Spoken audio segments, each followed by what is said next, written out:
लोग कहते हैं सुदामा जी ने छल किया था। तुम लोगों ने भी यही सुना कि सुदामा जी ने छल किया था, गुरु माता ने चना दिए तो चोरी चुपके खा लिए, यही सुना था ना। तो भगवान ने श्राप दे दिया। नहीं, ऐसा नहीं है, पढ़ो पहले। इसलिए तो कहते हैं गुरु बिन होए ना ज्ञान।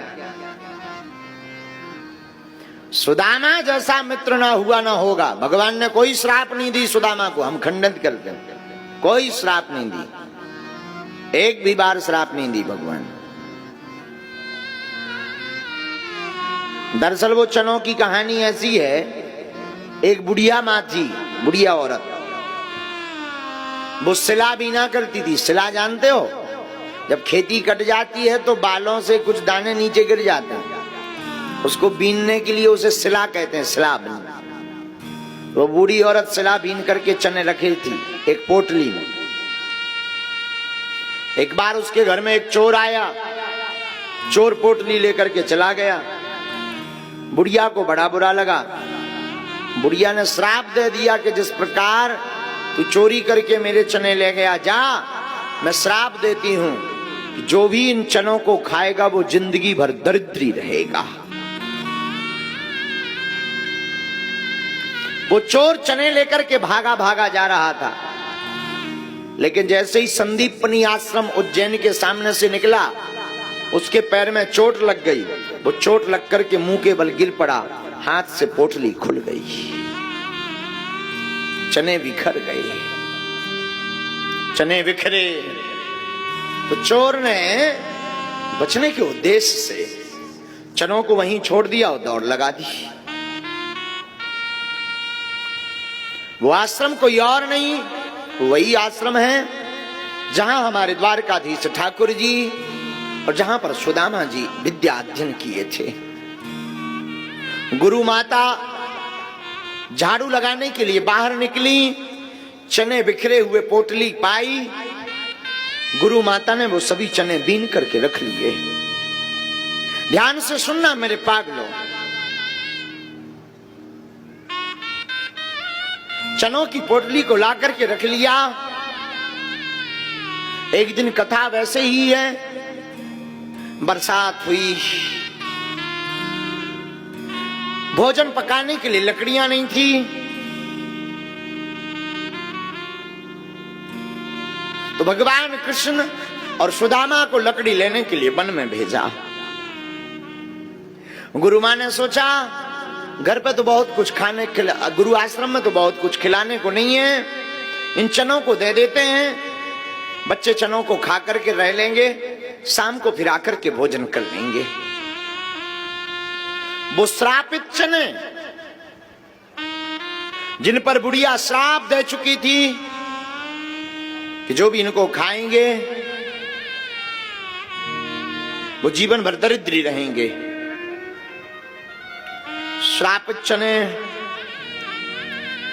लेकर के भगवान कृष्ण तो थोड़ा आगे निकल गए, सुदामा जी थोड़ा पीछे थे। गुरु मां ने वो पोटली सुदामा जी को दे दी, बेटा तू भी खा लेना, आधा चने का भाग अपने मित्र कन्हैया को दे देना ताकि पेट के लिए कुछ आहार हो जाए। सुदामा ने गुरु मां को धन्यवाद दिया। हाथ में चनों की पोटली लेकर के सुदामा चले। निकले ही थे कि सुदामा ने चनों की पोटली को देखना चाहा कि आखिर चने कितनी मात्रा में है, लेकिन सुदामा ने जब चनों को गौर से देखा, सुदामा कोई साधारण नहीं, भगवान कृष्ण का मित्र साधारण तो हो ही नहीं सकता। सुदामा भी ब्राह्मणो ब्रह्मवित्तमा विरक्त इंद्रियार्थेषु प्रसन्नात्मा जितेंद्रिया। सुदामा जी भी ब्रह्म को जानने वाले थे।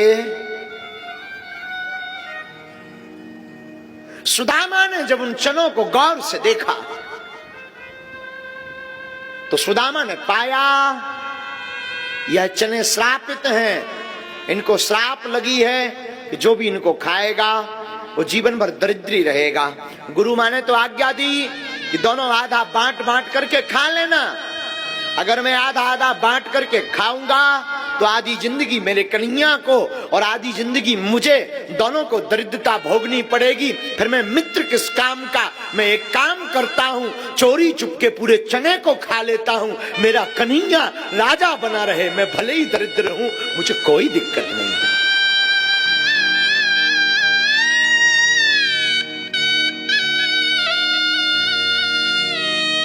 मित्रता को निभाने के लिए सुदामा ने वो चने खाए।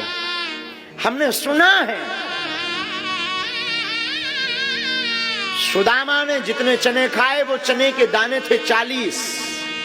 सुना है 40 दाने थे।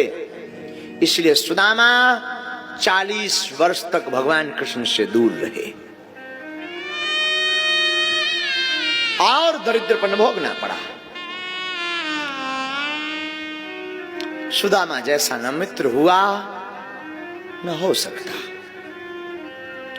मित्रता का मतलब लेन देन का व्यवहार नहीं है।